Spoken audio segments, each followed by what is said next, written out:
Queridos, abram a Bíblia no livro de Gálatas, carta de Paulo aos Gálatas, capítulo 1.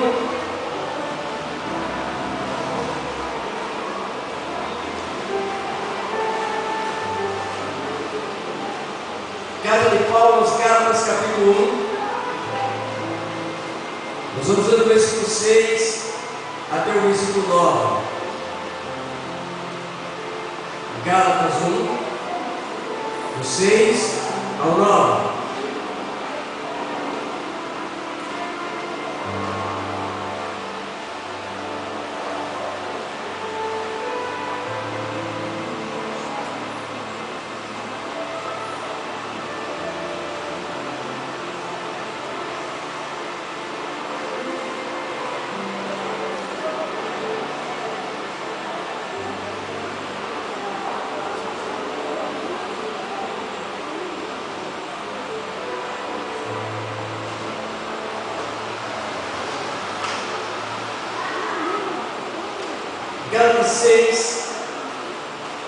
Gálatas 1, do 6 ao 9.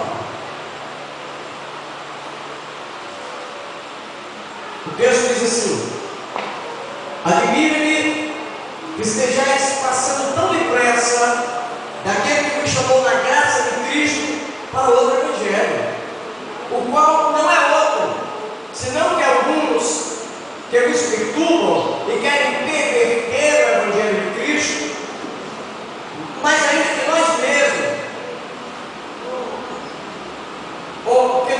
desculpa, eu vou começar a ler de novo, porque eu perdi a programação e ficou sem sentido. Desculpa, eu vou começar a ler de novo.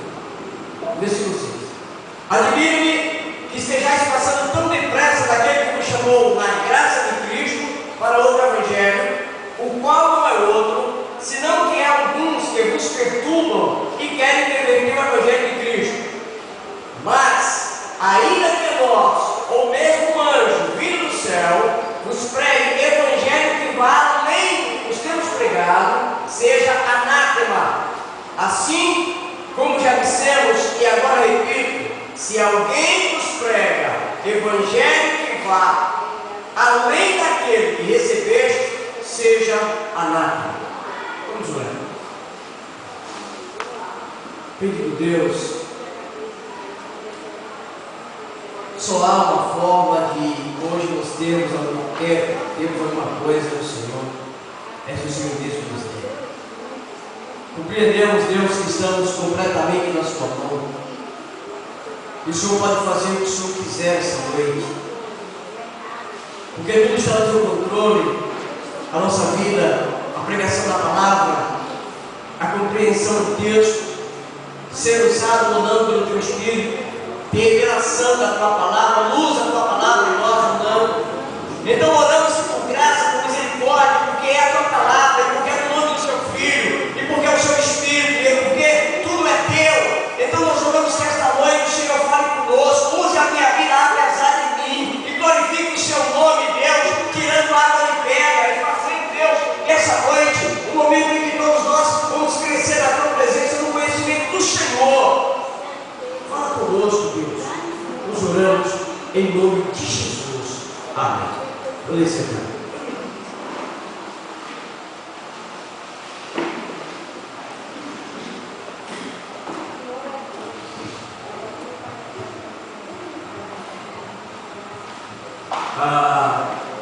Há muito tempo, a pregação do Evangelho, com as dificuldades que enfrentarmos, isso foi em todos os tempos, consistia na oposição, em que pessoas que não acreditavam na Bíblia, ou não gostavam da Bíblia, ou não gostavam de Cristo, ou de alguma forma, porque por conhecerem ou desconhecerem, se transformavam numa barreira contra a palavra de Deus, essas pessoas colocavam dificuldades para que esse evangelho chegasse nas cidades, nos campos, e durante muito tempo pregar o evangelho se tornou sinônimo de enfrentar luta.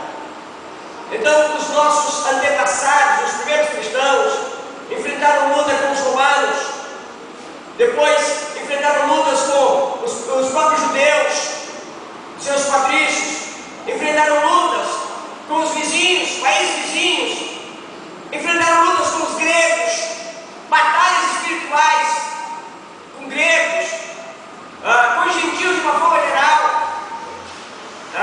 encontraram oposição com todos os adoradores de outro tipo de deuses. E essa deveria ser a grande luta nossa, pregar a palavra para quem não conhece e entender que haveria resistência de pessoas que já se tornaram adoradores de outros deuses e que quebrar então a dureza do coração, que é uma obra do Espírito.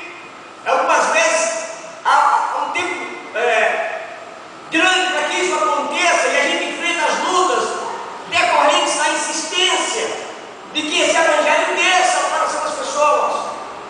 E essa peleja deveria ser, na verdade, a única peleja que tínhamos. Pelejar contra as forças do mal, pelejar contra a incredulidade, a insensibilidade, a depravação da humanidade. Porém, surgiu e com força e cada vez mais operante e mais forte e mais notório e com apoio de todo aquele que já era antes em oposição ao Evangelho, surgiu o falso Evangelho. E hoje, pregar a palavra de Deus, a nossa maior oposição não é mais o incrédulo, não é mais o idólatra, não é o pagão, não é o gentio. A maior oposição que nós temos hoje para pregar o Evangelho verdadeiro como ele é, são pessoas que se dizem crentes, convertidas, salvas, que estão abrigadas debaixo de denominações e que, na verdade, elas protegem uma placa ou uma prática pregada nessas denominações que diferem completamente daquilo que está na Bíblia. E aí, quando nós começamos a querer colocar a coisa para ficar mais perto, dentro da Bíblia, como ela é de fato, nós somos tidos como pessoas que estão fora, nós que estamos fora da Bíblia. E a grande multidão entendeu, na verdade, dos que se chamam evangélicos no nosso tempo, no nosso país, e não apenas no nosso, que ser evangélico é aquilo que é colocado na televisão, é gospel, é bonito, o jeito que se faz, o jeito que se anda. E nós encontramos cada vez mais pessoas que se dizem evangélicas, que estão presas, que são acusadas, e não são acusadas, não como aquelas no primeiro tempo, que eram acusadas de pregar Jesus, e por isso eram presas. Hoje elas são acusadas de roubar, são acusadas de pedofilia, são acusadas de mentiras, de suborno, de engano. Homens e mulheres que se chamam de Deus têm os seus nomes manchados nos anais policiais, nos documentos de segurança pública, não porque eles estavam pregando o Evangelho e foram presos, não porque estavam expondo as verdades do Evangelho e foram presos, mas porque se meteram com o mesmo tipo de falcatrua que o mundo vive.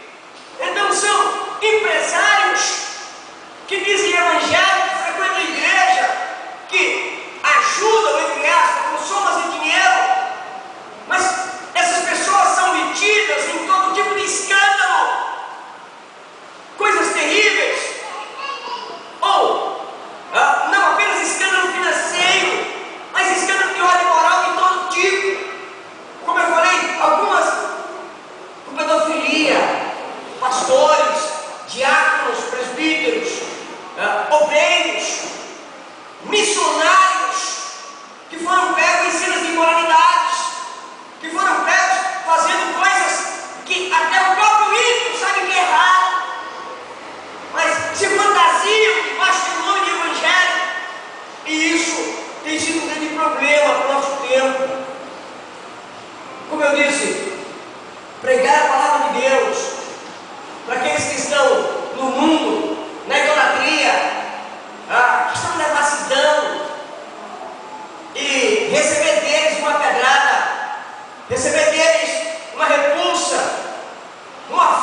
desavença, resistência e coisas desse sentido, nós entendemos. É natural e foi assim até com Jesus Cristo. Porém, um falso evangelho foi disseminado, e falando em Brasil, foi disseminado nessa nação, e o evangelho pregado não é o evangelho de Jesus Cristo. E quando nós chegamos para pregar o evangelho de Jesus Cristo, esse nosso evangelho parece que é o que eles já têm, e se torna banal, ou eles querem misturar as coisas.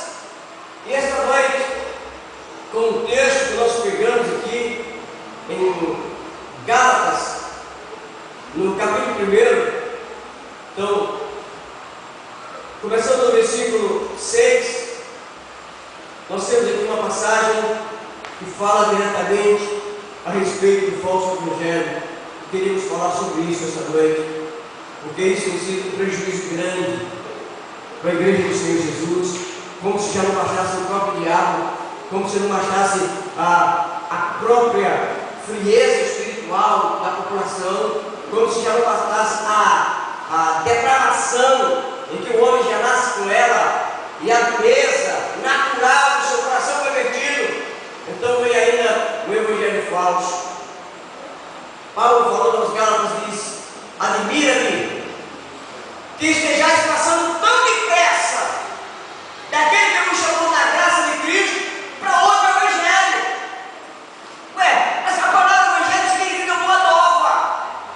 E quando ele diz para os Gálatas, eu estou admirado. Eu estou admirado que é tão rápido que vocês ouviram a palavra de mim, vocês aprenderam o que é certo, vocês entenderam o sacrifício de Cristo, e agora vocês estão passando para outro evangelho. Eu estou admirado que vocês são levados rapidamente. E esse era o problema de Paulo para a carta, desculpa, a igreja da Galácia.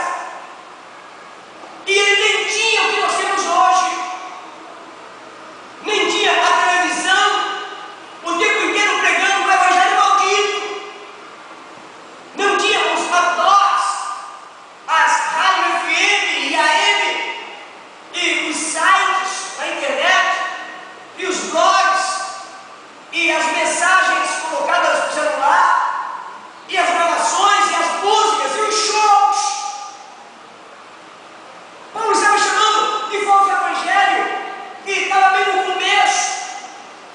Não tinha cantores fazendo show, não tinha artistas ganhando dinheiro em cima do nome de Jesus, não tinha pessoas que se apresentavam para uma plateia em igrejas que parecem mais um circo, que parece mais um teatro, que parece mais um cinema, uma casa de diversão noturna em algumas vezes. A Paulo nem tinha isso, e ele estava chamando aquilo de outro evangelho. Qual era o evangelho de que ele estava se referindo?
pessoas que o tempo inteiro buscam justificativa na lei, para tentar viver uma vida do Novo Testamento e introduzir costumes judeus, como por exemplo,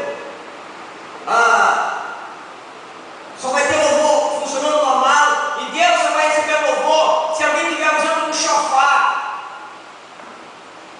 Eles tiraram que o uso do shofar no Antigo Testamento era para continuar no Novo Testamento. Tiraram que o sacerdote deveria vestir as mesmas vestes daquela época. E alguns estão fazendo réplicas da arca. E as pessoas estão fazendo fila para tocar nas réplicas. E as pessoas acham que são abençoadas se elas derem uma volta e passar por debaixo de alguns túneis, de alguns círculos, de algumas coisas que têm algumas frases.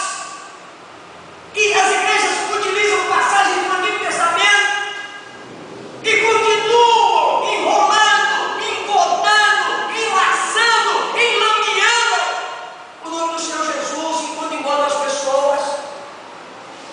E isso é um outro evangelho. E para mim, a grande dificuldade do nosso século, como eu disse, não é o ímpio com a sua existência natural, não é a devassidão do seu pecado, o pecado natural do coração do povo, mas é a infelicidade que temos de ter o evangelho pregado de forma errada. E ninguém gosta que eu fale sobre isso. Claro que não, nem as outras igrejas, e muitas pessoas da própria igreja não gostam, mas só fala do evangelho, do que Paulo está falando no livro do evangelho, de um falso evangelho disseminado, de costumes sendo trazidos para dentro da igreja, de mentiras que são engenhosamente elaboradas para fazer as pessoas acreditarem naquilo que Deus não disse. Paulo diz assim: o qual não é outro evangelho, senão que há alguns que vos perturbam e querem perverter o evangelho de Cristo. No versículo 8 ele diz: mas ainda que nós. Paulo diz: nós, e ele foi uma pessoa que pregou o evangelho para essa igreja. Ele diz: ainda que nós, ou mesmo um anjo vindo do céu, vos prega o evangelho que vá além do que vos temos pregado, seja anátema, seja maldito, amaldiçoado. Se alguém pregar o evangelho diferente desse que está na Bíblia, que seja amaldiçoado ele com o evangelho dele. E aí eu quero falar sobre algumas coisas que infelizmente nós temos disseminado. E de vez em quando tem um irmão que congrega aqui, agarrado em coisas que ele está ouvindo na televisão, ou coisas que ele está ouvindo no rádio, ou que ele ouviu num show, ou que ele leu em algum outro lugar que não foi na Bíblia. O tal do evangelho da prosperidade. Esse provavelmente é o maior atrativo do mundo, do nosso tempo. O evangelho da prosperidade. Todas as pessoas querem ter dinheiro, todas as pessoas querem ser ricas, querem ter posses, querem viver bem. E, infelizmente, isso é mais importante do que ser moralmente saudável. É mais importante ter bens, é mais importante ser rico, é mais importante ter uma roupa boa, um bom carro, boa casa e outras coisas, do que ser honestamente bíblico, ainda que isso lhe tire alguma dessas chamadas boas coisas. E as igrejas oferecem hoje uma oportunidade para você ter tudo o que você desejava no mundo. Veja só, por que outro evangelho? Porque no mundo você sempre desejou ter uma boa casa antes de ser crente, sempre desejou ter dinheiro, sempre desejou ter carro, desejou ter mulheres bonitas, se você é homem, ou homens belos, se você é mulher.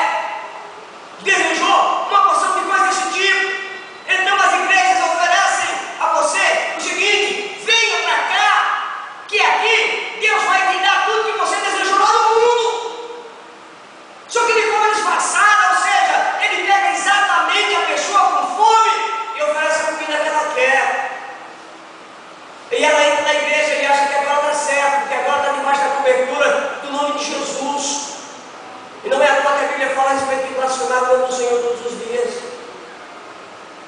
Então, a chamada teologia da prosperidade, ou a prosperidade gospel, que é oferecida nos nossos dias, algumas pessoas não lembram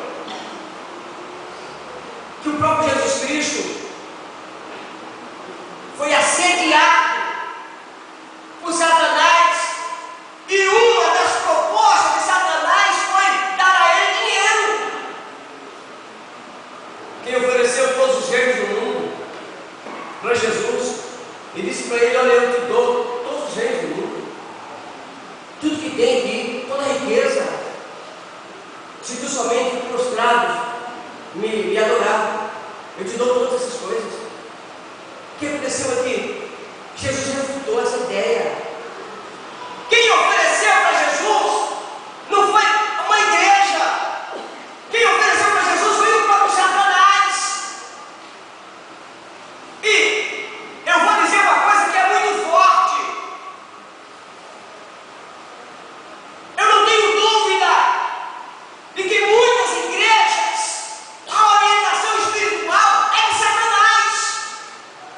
Não é de Deus, não pode ser de Deus. A ênfase tem que ser em Jesus Cristo. A ênfase tem que ser que é o Senhor, o Salvador. Ele é tudo, a honra é para Ele, a glória é para Ele, tudo é para Ele. Quando o homem começa a trazer para si a honra, a glória, o louvor e tudo mais, todo o brilho e tudo, ele começa a tirar a glória de Deus.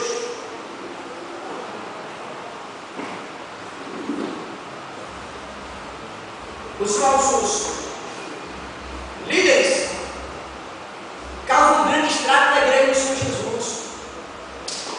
Pastor, por que está falando isso hoje? Porque a igreja recebe um impacto. Eles causam um estrago tão grande.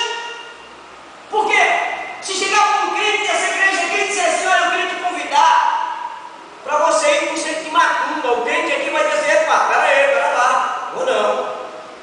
O mais simples dos crentes, mais novo convertido, dirá: eu não vou. Se chegar para um de vocês aqui e disser: ó, você está sendo convidado aí para um culto para adorar Satanás, o mais novo convertido dirá: oh, não, isso não é para mim. Mas se chegar disfarçado de outra igreja, se chegar disfarçado de igreja, na verdade, e ele fizer um convite para você ir assistir um culto, e disser que é para glorificar a Deus, e disser que vai ser uma bênção, e que Deus vai abençoar, e que você vai prosperar, e que é um momento lá que a igreja faz que muita gente foi abençoada, você vai sinceramente ser seduzido por isso. Senão, você vai sentir desejo, vontade de ir lá. Por quê? Porque ela chegou no nome de Deus. Ela chega como sendo membro de uma igreja que ama Deus, que adora Deus. Então ela usa a linguagem comum, que você já conhece. E esse é o principal problema.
Evangelho chegou primeiro. E a pessoa vai morrer com carro, com casa, com dinheiro e vai para o inferno. E quem fez ele prosperar foi o diabo mesmo. Agora a pergunta é: por que o diabo daria alguma coisa para alguém? Por que o diabo favoreceria riqueza para alguém? Eu direi para você: porque é mais barato para ele dar dinheiro para alguém e a pessoa ir para o inferno, do que deixar ela entender a verdadeira palavra de Deus, deixar entender o sacrifício de Jesus Cristo na cruz, deixar ela entender a respeito de arrependimento, de pecado, de ira de Deus. Então, essas igrejas não falam do inferno, não falam de pecado, não falam de arrependimento. De que elas falam? De vitória. Elas falam de dinheiro, elas falam de casamento, ela vai falar de cura, ela vai falar dessas coisas, e isso causa um impacto terrível quando você vai pregar o Evangelho. Junta um monte e ouve você como se você fosse igual a eles.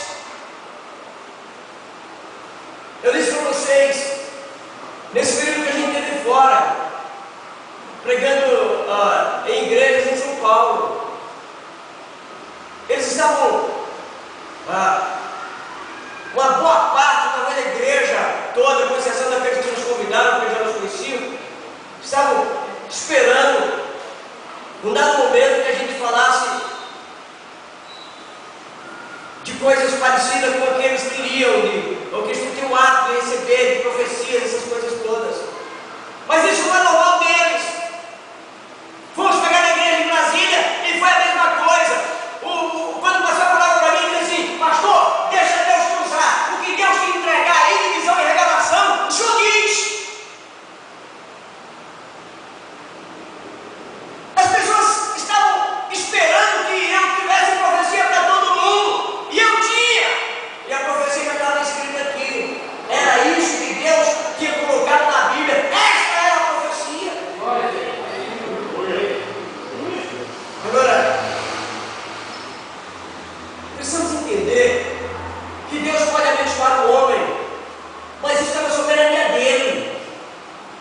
Eu não posso oferecer, barganhar, você barganha com Deus, que você venha comprar Deus. Se você der uma oferta disso, Deus vai lhe dar aquilo. Se você viver assim, Deus vai fazer de outra forma, porque você está comprando Deus. Isso macula o nome do Senhor, isso me deixa irritado quando alguém macula o nome de Deus e se diz de Deus. Torna Deus um negociante sujo, um cara que é pedófilo, abusou de crianças, aí vai na igreja e dá dinheiro e Deus abençoa ele porque ele deu dinheiro. Isso é um absurdo. É um absurdo para mim. Não é este Deus que eu sirvo. Não é esse Deus que salvou a minha alma. Não foi esse Deus que mandou Jesus morrer por nós. O camarada é adúltero, faz todo tipo de bacanal fora da casa dele, e às vezes dele também. Aí ele dá dinheiro, aí Deus vai abençoar ele, e ele vai ser próspero e um homem de bem, abençoado porque ele dá dinheiro. Deus não se deixa enganar. Gálatas capítulo 6, versículo 7, que Deus não se zomba. Aquilo que o homem semear, isto mesmo você fará. Não adianta. Então, o Evangelho da Prosperidade é um contra-evangelho. É uma maldição disfarçada de Evangelho, disfarçada de Bíblia, disfarçada de alguma coisa que fosse de Deus, e não é de Deus. Agora, se nós entendermos os verdadeiros tesouros, ou os tesouros verdadeiros que estão guardados em Deus, aí nós vamos continuar seguindo o que os outros estão fazendo. Preste atenção. Uma das colocações que é feita para quem defende o Evangelho da Prosperidade é a seguinte: olha, você é filho de Deus. Preste atenção, o pai é rico. E quem tem pai rico é rico também. Uma forma de você provar que Deus está com você é se você prosperar. Muda teu testemunho.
Primeira carta aos Coríntios, capítulo 11, começando no versículo 23, Paulo diz assim: o que eu recebi do Senhor, isso mesmo vos entreguei. Recebi e entreguei.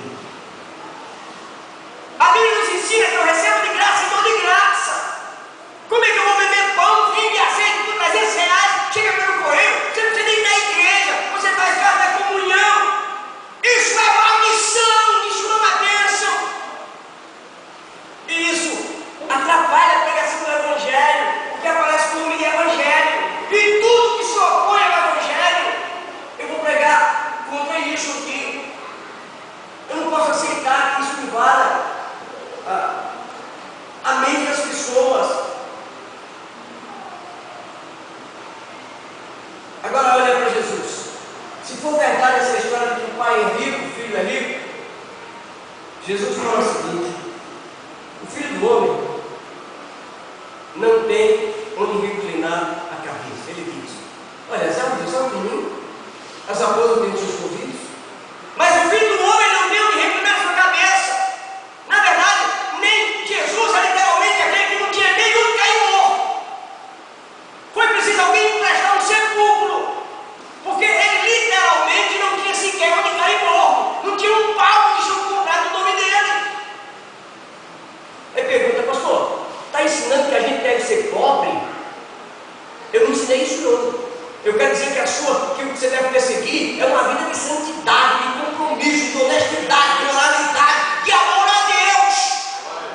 É isso que eu estou ensinando. E não centrar o seu valor na busca de dinheiro, de bens. Porque isso não é evangelho. E como disse Paulo, é anátema, é maldição, é desgraça. Eu sei que eu estou indo na contramão do que as igrejas vão, mas que me importa isso? Estou esperando receber aplausos de quem? Ser reconhecido por quem? Dê uma olhada nos discípulos. Quando Jesus chamou os discípulos, interessante, ele mandou deixar tudo. Os discípulos deixaram tudo e foram atrás de Jesus. Tudo.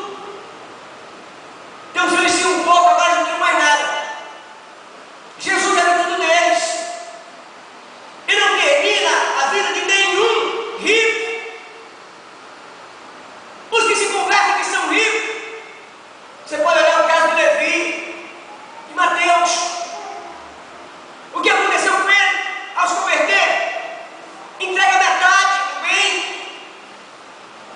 Você vai olhar as pessoas que se convertem e percebem que dinheiro não é a coisa mais importante depois que conhece Jesus. Agora, alguém está ensinando que você tem que conhecer Jesus e dinheiro será mais importante. Isso é o contrário da palavra de Deus. Então, algumas pessoas mostram como elas são abençoadas pela quantidade de coisa que elas conseguem. Aí o testemunho é: olha, construiu uma casa, comprou uma carreta, olha, isso aqui comprou isso, comprou aquilo, comprou isso. E a Bíblia diz assim: não entesourais para vós nem ouro nem prata, não entesoura nada aqui na terra. Mas se tiver guardado, uma linguagem simplificada, se tiver guardar alguma coisa, guarda no céu. Porque aqui, o que vai acontecer? Ferrugem, traça, vai acabar. Lá está guardado. Tem tesoura lá. É lá o lugar para guardar. Então, esse evangelho da prosperidade é um problema.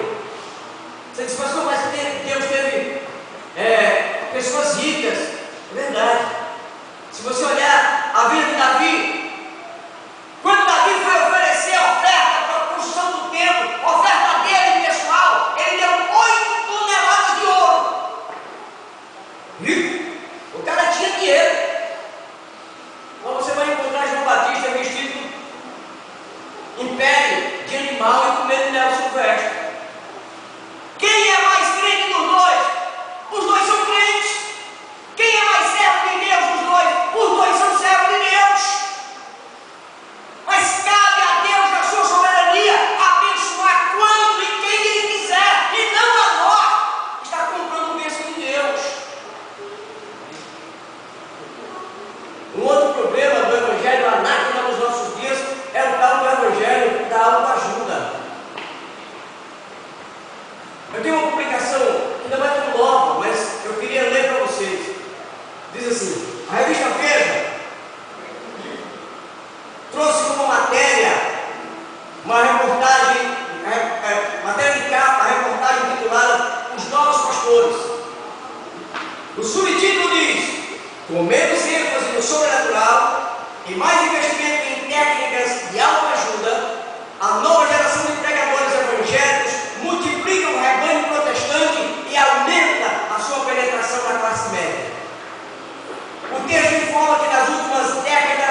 Isso é uma anátema, uma desgraça que pesa sobre a igreja chamada evangélica.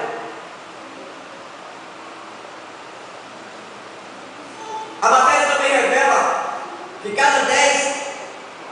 cada 10 ex-católicos, 7 se tornam evangélicos.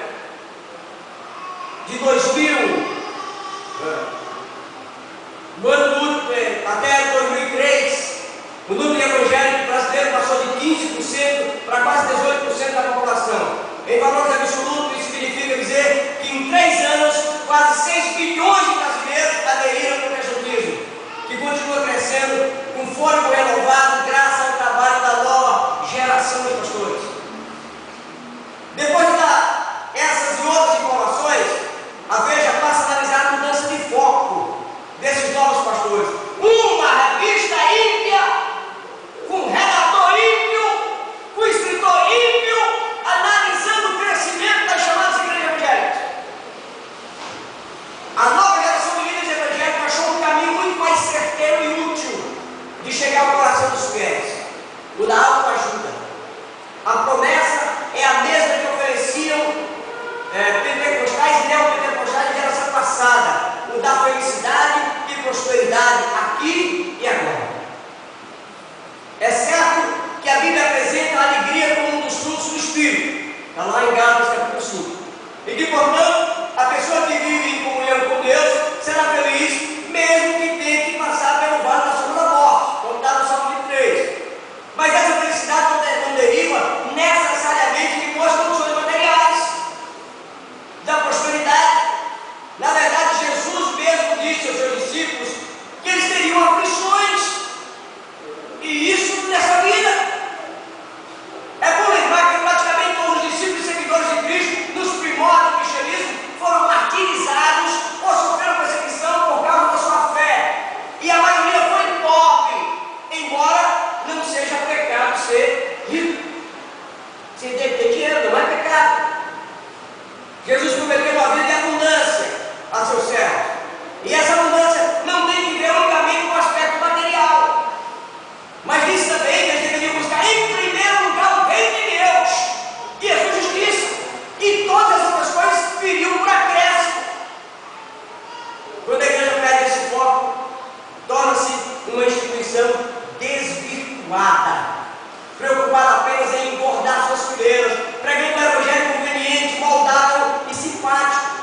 Isso é uma revista ímpia, fazendo análise da igreja evangélica. Como é que pode isso?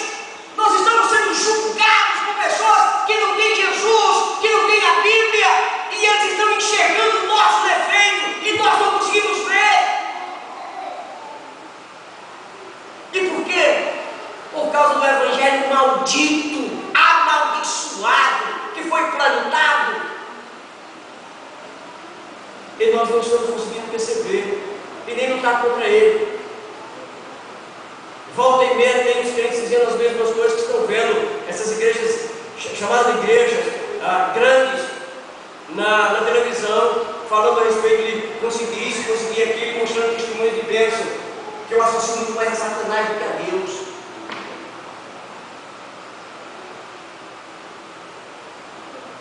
Quem somos nós para resolver aqueles problemas mais graves da vida, como a morte?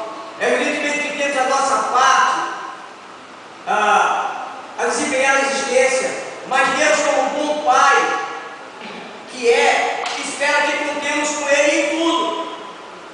Então, a questão da autoajuda, ou o evangelho da autoajuda, que é prolongado, que é facilmente pregado, até multidão. É bem simples. Você está passando por um momento difícil? Vem esta noite para a reunião, não sei das quantas. Porque Deus quer tirar você desse negócio. Porque Deus vai fazer a sua vida. E a pessoa está passando por um momento difícil. E a promessa que Deus vai fazer, olha, se é Deus que vai fazer, eu só tenho que ir lá. Aí eu vou. Mas isso não é o evangelho. Não é. Você não tem que vir a Jesus baseado se você vai ficar rico, se vai ficar curado, se vai ficar de um jeito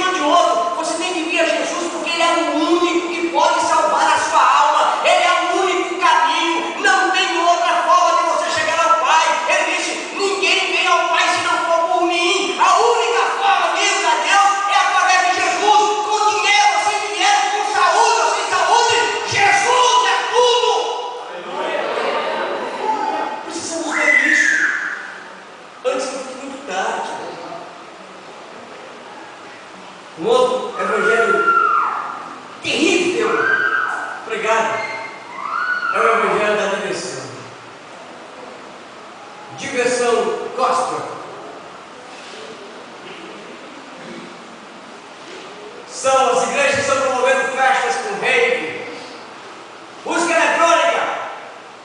E então é melhor que eles estejam pulando aqui, que eles estejam namorando aqui, bebendo aqui, fumando aqui, que dentro da igreja. Quer dizer, se eu beber lá na festa do mundo, eu vou para o inferno. Mas se eu beber dentro da igreja, eu não vou, porque na igreja aí está tranquilo.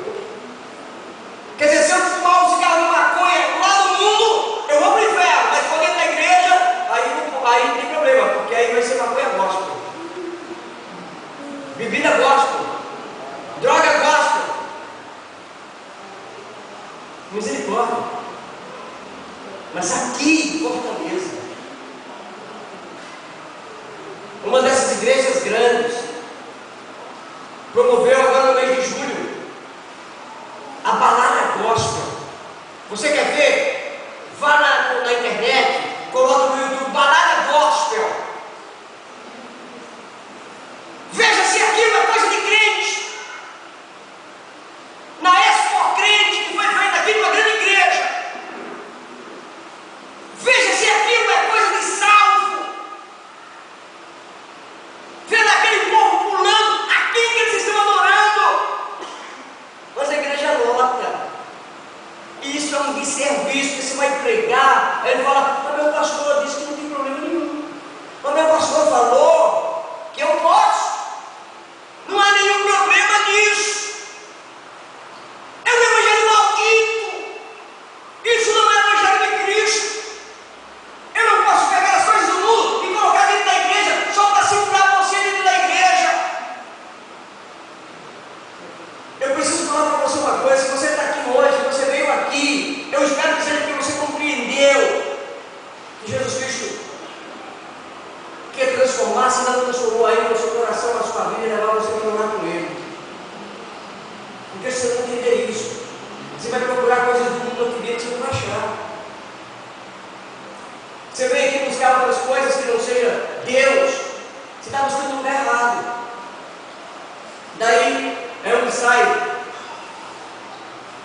as coisas erradas que as igrejas estão promovendo, como essa balada gospel, como festa rave, como, eu não sei bem o nome, não é seringuada, não, mas é um negócio parecido. Micareta gospel, mas tem um nome parecido com isso. Swingueira!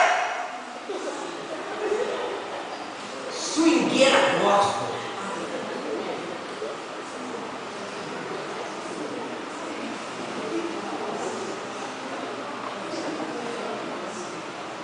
E aí, combina com praia de nudismo gospel. Nudismo gospel. Só crente olhando para pecado.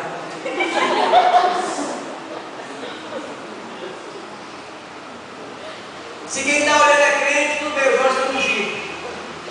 Não é pecado. Pecado é assim, alguém do mundo olhar, mas for crente. Gente, isso fica uma orientação tão grande para pregar o tempo parado. Se livra de uma paradinha, pedir uma família que me segura. Isso me irrita demais, porque eu sou um homem de Deus. Um outro evangelho da maldição, anátema, falso evangelho, é o evangelho do egoísmo. Se você crê somente no que gosta do evangelho e rejeita o que não gosta, não é o evangelho que você crê, é em você mesmo. Isso que disse foi Agostinho. Agostinho disse: se você crê somente no que gosta do evangelho e rejeita o que não gosta, não é o evangelho que você crê, mas em si mesmo. O evangelho egoísta é aquele que prega somente o que te agrada. Ele jamais vai falar a respeito de coisas que faz você se sentir desagradável, passar um mal-estar. Não! Igreja é para as pessoas se sentirem bem, livres. Esse evangelho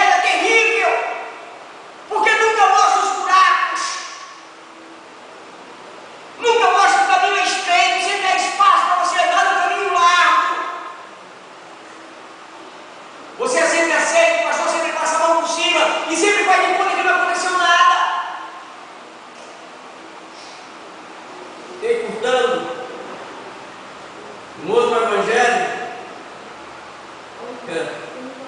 é o evangelho de Mamon. Mateus capítulo 6, versículo 24.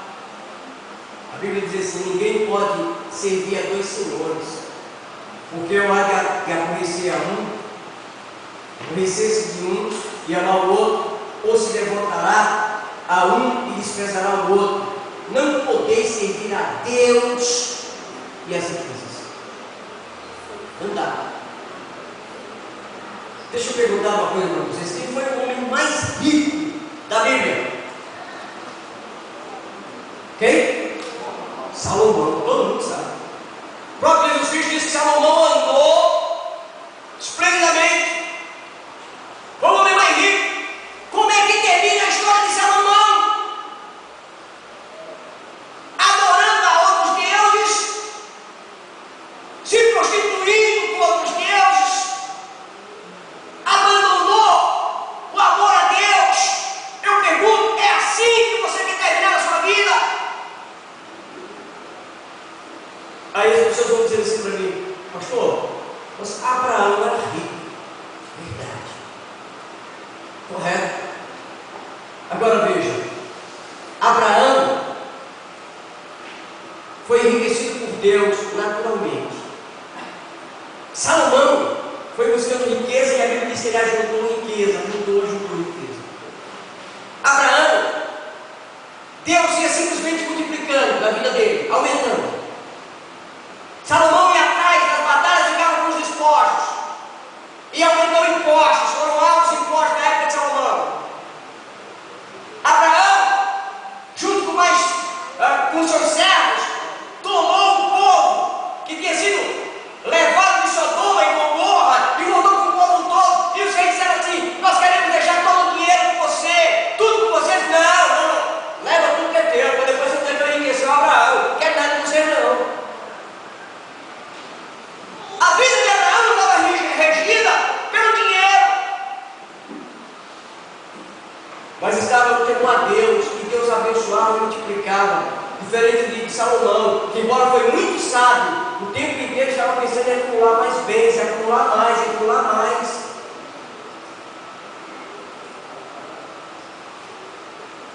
Lucas capítulo 19, a partir do versículo 16, vocês conhecem a história do jovem rico.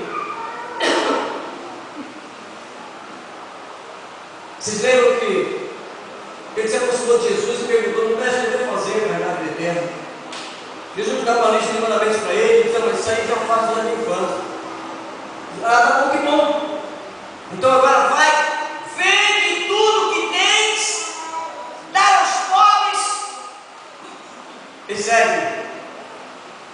Por que as igrejas do Evangelho de Mamon não pregam isso? Não prega isso. Esse texto não pode ser pregado. Vai, vende tudo que tem, entrega aos pobres e vem. O que ele fez? Ele tomou uma decisão. Ele preferiu ficar lá com as riquezas dele. Ele fazia quase tudo certo. O problema é o quase. E aí ele ficou com Mamon. Mais ou menos crentes, respeitavam o mandamento, respeitavam isso e aquilo, mas largaram a riqueza pelo amor de Jesus. O Mamon falou mais alto. É interessante que Jesus coloca assim: uma coisa só te falo. É muito interessante. E aí, eu quero ver se eu concluo. Na verdade, eu tenho mais uns tantos aqui. Mas o Evangelho dos sonhos e revelação. Ah, Jesus. Quantos problemas isso tem? Crentes que não dão um passo sem saber a revelação. Vai atrás do profeta primeiro. Sabe o que o profeta fala? E eles se sustentam muito mais na palavra do profeta do que na palavra de Deus. Eu conheço crentes, que estão esperando uma profecia se realizar. até hoje. Mais de 10 anos, o profeta disse. O profeta disse. E essa profecia não aconteceu. Já perdeu a oportunidade de ter casa, porque o profeta disse que Deus ia dar uma casa para ele. Já perdeu a oportunidade de ter um emprego melhor, porque o profeta disse que Deus ia, que ele não saísse daquele emprego, porque Deus ia providenciar. Tudo que faz ele vai na casa do profeta, espera o profeta, vai para a reunião de oração, não é para adorar a Deus, não é para buscar o Senhor, é para ouvir profecia, revelação, sonhos. Jeremias capítulo 23, versículo 25 ao 32 diz assim: Tenho ouvido que dizem aqueles profetas, proclamando mentiras em meu nome, dizendo: sonhei, sonhei. Até quando sucederá isso no coração dos profetas, que proclamam mentiras, que proclamam só engano no próprio coração, os quais cuidam em fazer que o meu povo se esqueça do meu nome, pelos seus sonhos que cada um conta ao seu companheiro, assim como os seus pais, e se esqueceram do meu nome por causa de Baal. O profeta que tem sonho, conte-o como apenas sonho, mas aquele em quem está a minha palavra, fale a minha palavra com verdade. Que tenha palha com trigo, diz o Senhor. Não é a minha palavra fogo, diz o Senhor, e o martelo diz meus a penha. Portanto, eis que eu sou contra esses profetas, diz o Senhor, que furtam as minhas palavras, cada um ao seu companheiro. Eis que eu sou contra esses profetas, diz o Senhor, que pregam a sua própria palavra e afirmam, ele diz. Eis que eu sou contra os que profetizam sonhos mentirosos, diz o Senhor, e os que contam em suas mentiras e leviandades, e fazem errar o meu povo, pois eu não os enviei, nem lhe dei ordem, e também proveito nenhum trouxe a este povo, diz o Senhor.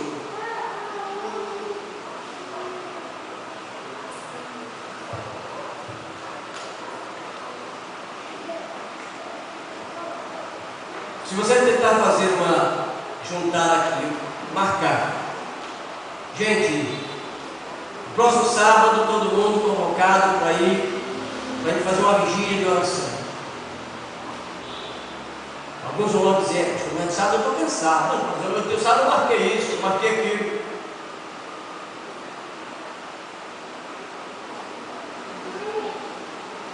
Agora nós vivemos um local em que as pessoas vão para as vigílias em elas lotam a igreja, elas lotam o estádio, mas não é Deus que eles estão buscando. Eles estão buscando os profetas, os cantores, os artistas. Tanto que a vigília não é assim: venha fazer vigília. As vigílias são assim. Eu estou dizendo isso porque eu adicionei pessoas lá de Campinas e eu recebo. É só olhar no Facebook a quantidade de propaganda, vigília com fulano, ciclano, beltrano, tarará, 6 ou 8 profetas e cantores. Olha, aquele profeta vai estar lá, eu vou buscar a minha bênção. Quer dizer, a sua bênção não está em Deus, só no profeta. Deus, é isso que ele está dizendo. O profeta que fala, que ele falou, e faz as pessoas esquecerem o nome do próprio Deus, se lembrando do nome do profeta. Fica um ensinamento para você: todo profeta, pastor inclusive, pregador, seja lá o que for, que brilha mais o nome dele, brilha mais o que ele faz, brilha mais as suas características do que a própria glória de Deus. Ele não prega o evangelho, ele prega a si mesmo e não glorifica a Deus. Então, quando Paulo falou na carta aos Gálatas, que estava admirado ao ler isso hoje, enquanto pensava em trazer uma mensagem para vocês, pedir a Deus graça para isso, eu pensei: está nos nossos dias. É isso que a gente vê. É o falso evangelho. E a igreja que se alertada todo dia.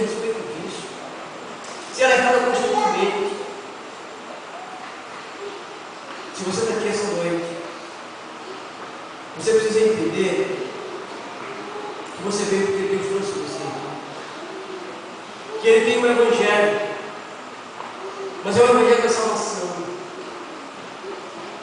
Que você não deve vir a ele para receber nenhum tipo de coisas que lhe serão acrescentadas depois que você estabelecer o reino de Deus em primeiro lugar. Você deve entender que você está aqui hoje porque Deus está em você, e por causa disso Ele sacrificou o próprio Filho dele para perdoar os seus pecados. Se você está aqui essa noite, você ainda não entregou sua vida a Jesus. Se você está aqui essa noite e entendeu que você precisa fazer isso, então esse é o momento que Deus nos convida. É o momento de você entregar o seu coração a Jesus,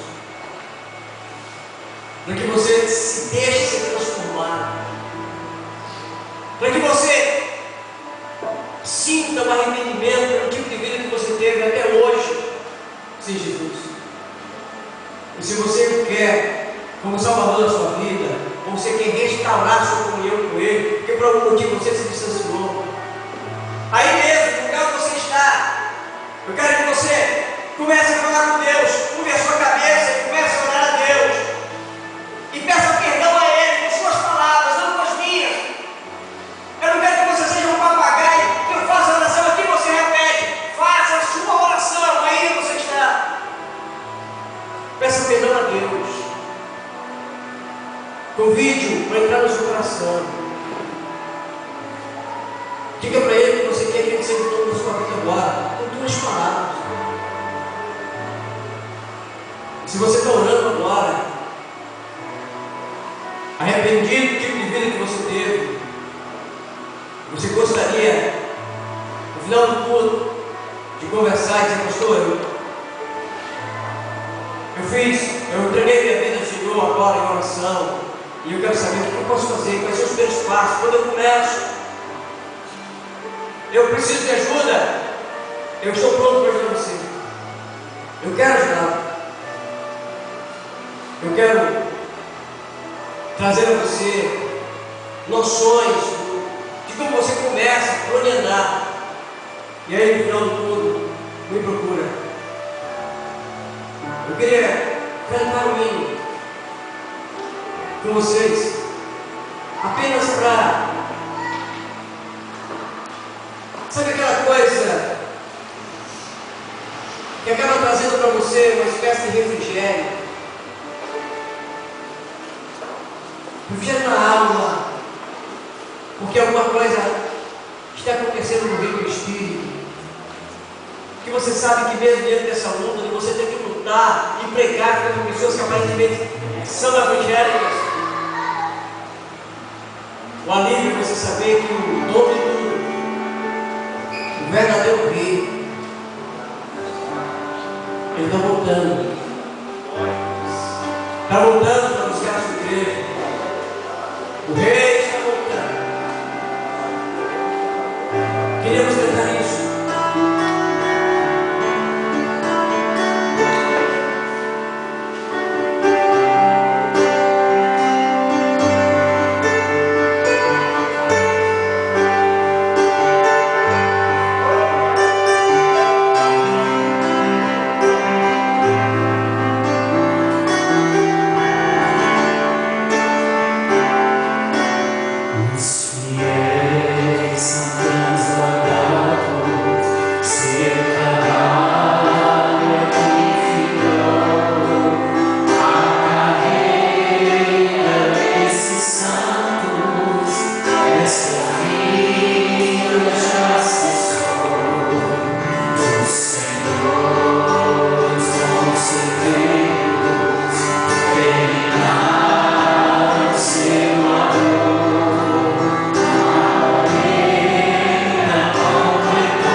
Heloísa, eu e o Janaíne vamos na terça-feira, depois do almoço, e tem a Camila que vai na quinta.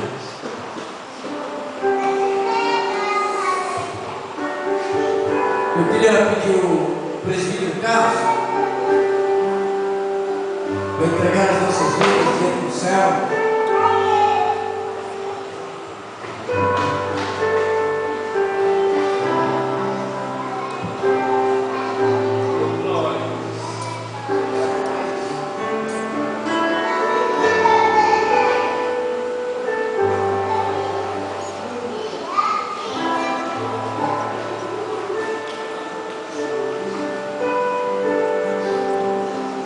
Oremos, irmãos. Se vocês puderem levantar as mãos. Se vocês puderem cuidar. Senhor Deus.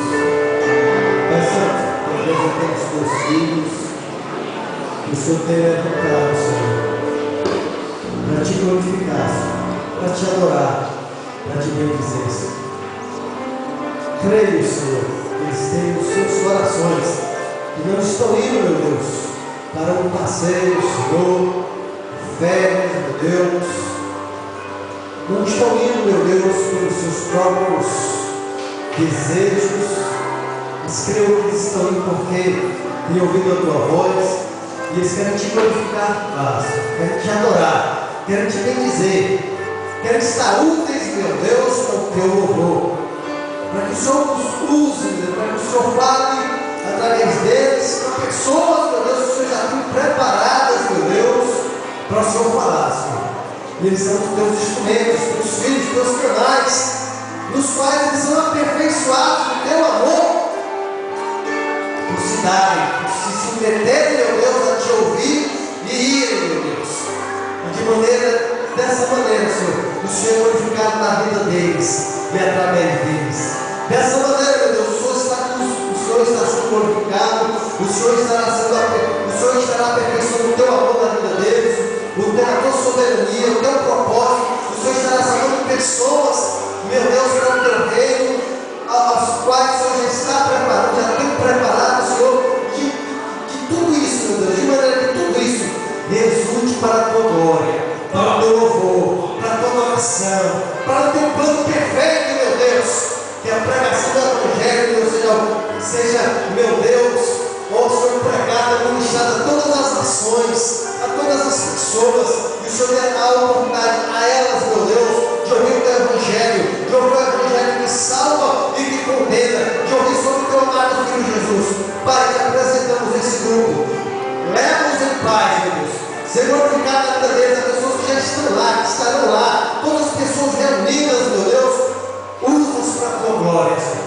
Leva os teus filhos em paz e os traz em paz, meu Deus, tendo colhido, meu Deus, as vidas, as almas para ti, meu Deus, e assim sendo úteis para ti no teu Evangelho, no teu propósito. Leva-os na tua paz, meu Deus, debaixo da cobertura, meu Deus, da tua graça, do teu amor, meu Deus, da cobertura do teu Espírito, da cobertura do sangue de Jesus, meu Deus, nós declarando todas as coisas preparadas por ti, as pessoas preparadas por ti que vão ouvir o Evangelho, as pessoas que vão pregar o Evangelho, tudo cooperando, meu Deus, para o bem daqueles que te amam, daqueles que vão ser alcançados, daqueles que estão segundo o teu propósito, ser chamados, justificados e enfim glorificados.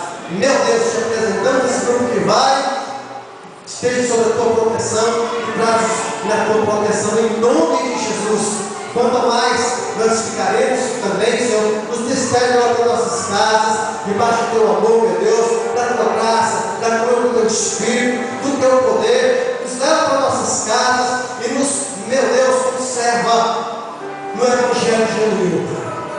Nos conserva, meu Deus, nesse mundo tão, meu Deus, cheio de maldade, de mentira, de engano, de escândalo. Nos conserva no Evangelho genuíno, Senhor. Nos quebranta, não nos deixe cair em tentação. Guarda-nos do mal, Senhor. Guarda esse grupo que vai do mal. Seja glorificado hoje para todos sempre da tua igreja. É o que te oramos, Pai. Em nome de Jesus. Amém. Nós vamos avisar os irmãos. Primeiro, só